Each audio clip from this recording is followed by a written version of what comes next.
ইচ্ছা করলেই এই যে টাকা যারা পাচার করেছে সেই টাকা বাংলাদেশে আমরা ফেরত আনতে পারি। সামিট ফর ডেমোক্রেসিতে যে ক্ল্যাপ্টোক্রেসি কিভাবে এবং করাপশন কিভাবে মানুষের গরিবের অর্থ লুণ্ঠনের মাধ্যমে বাংলাদেশে মানবাধিকার এবং গণতন্ত্র ধ্বংস করা হয়েছিল তা আমি তুলে ধরেছি, যা এখনও তুলে ধরছি।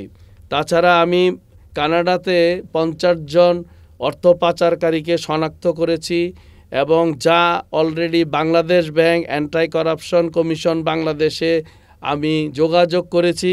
যদি বাংলাদেশ সরকার আমার কাছে তথ্য চায় এবং সহযোগিতা করে, এই টাকা উদ্ধার কোনো বিষয় নয়। গত 2009 সনে পলায়নকারী ফ্যাসিস্ট ও মাফিয়াতন্ত্রের অবৈধ সরকারের লোকজনের রোষানলে এবং আইনশৃঙ্খলা বাহিনীর হুমকির মুখে আমাকে বাংলাদেশ থেকে চলে যেতে বাধ্য করা হয়েছিল।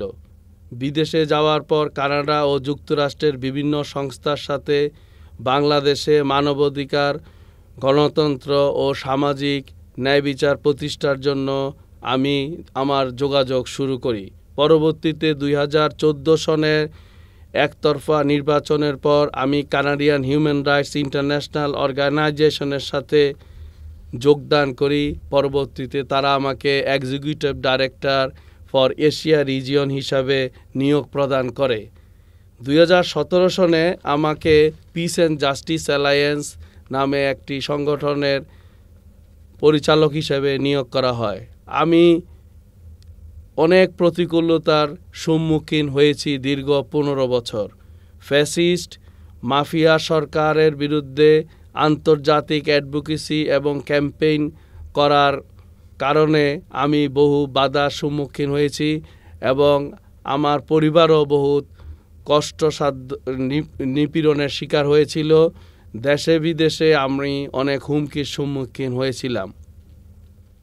পলায়নকারী সরকার তাদের কানাডার দূতাবাস, হাইকমিশনার তৎকালীন মিজানুর রহমান ও খলিলুর রহমান সরাসরি আমাকে বহুবার ফোন করে হুমকি ধামকি দিয়েছিল যাতে আমি বাংলাদেশে সরকারের বিরুদ্ধে কোনো কথাবার্তা না বলি।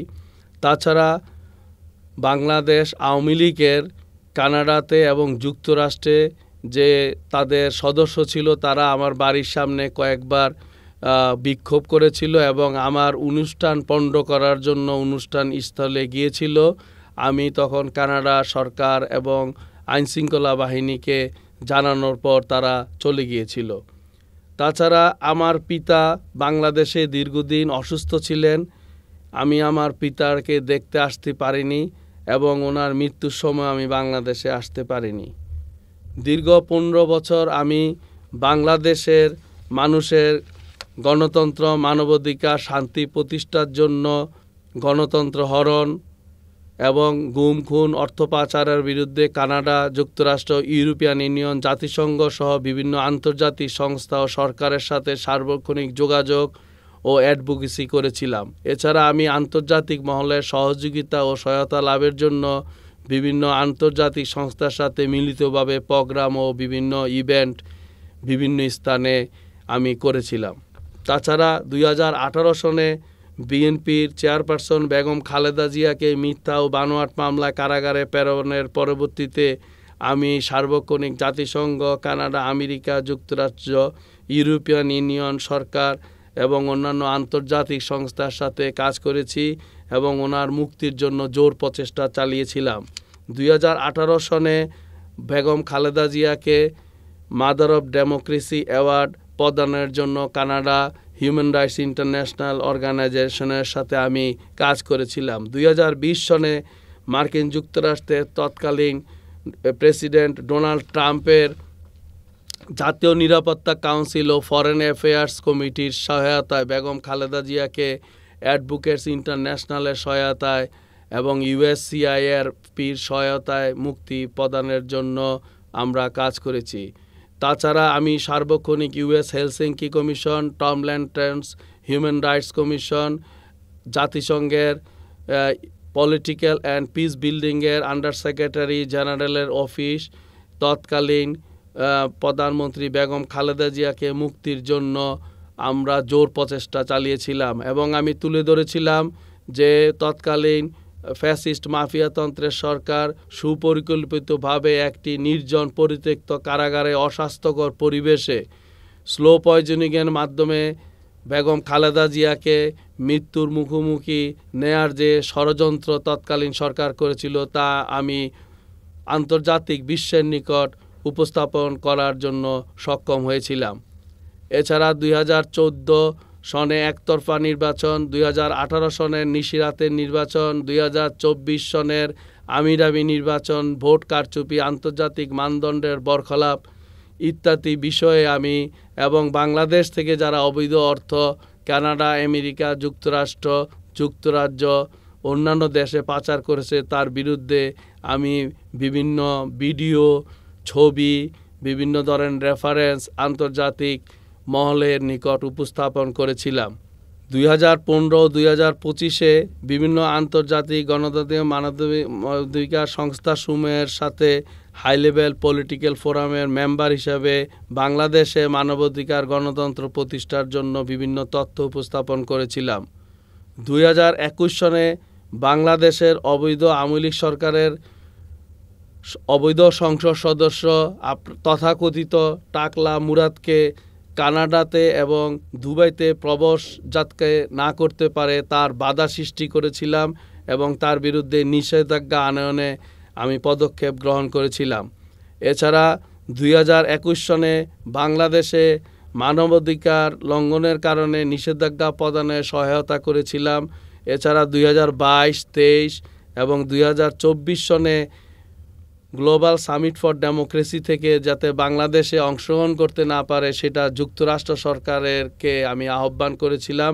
এছাড়া 2023 ও 2024 সনে দুর্নীতির কারণে বাংলাদেশের যারা দুর্নীতি করেছিল তাদের বিরুদ্ধে ভিসা স্যাংশন করার জন্য 7031C জারি করার জন্য আমি আহ্বান করেছিলাম।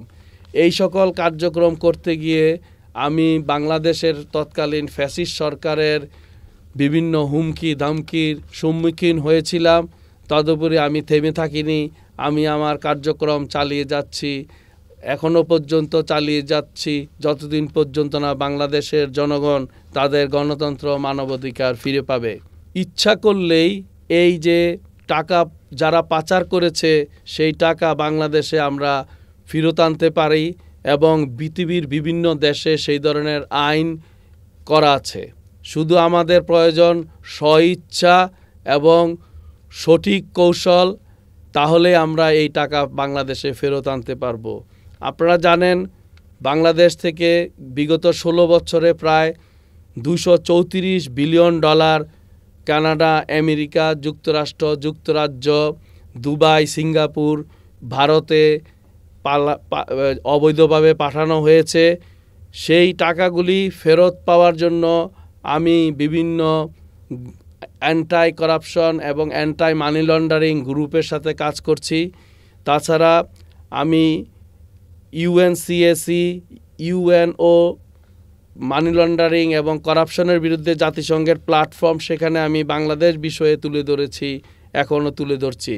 তাছাড়া সামিট ফর ডেমোক্রেসিতে যে ক্লেপ্টোক্রেসি কিভাবে এবং করাপশন কিভাবে মানুষের গরিবের অর্থ লুণ্ঠনের মাধ্যমে বাংলাদেশে মানবাধিকার এবং গণতন্ত্র ধ্বংস করা হয়েছিল তা আমি তুলে ধরেছি, যা এখনও তুলে ধরছি।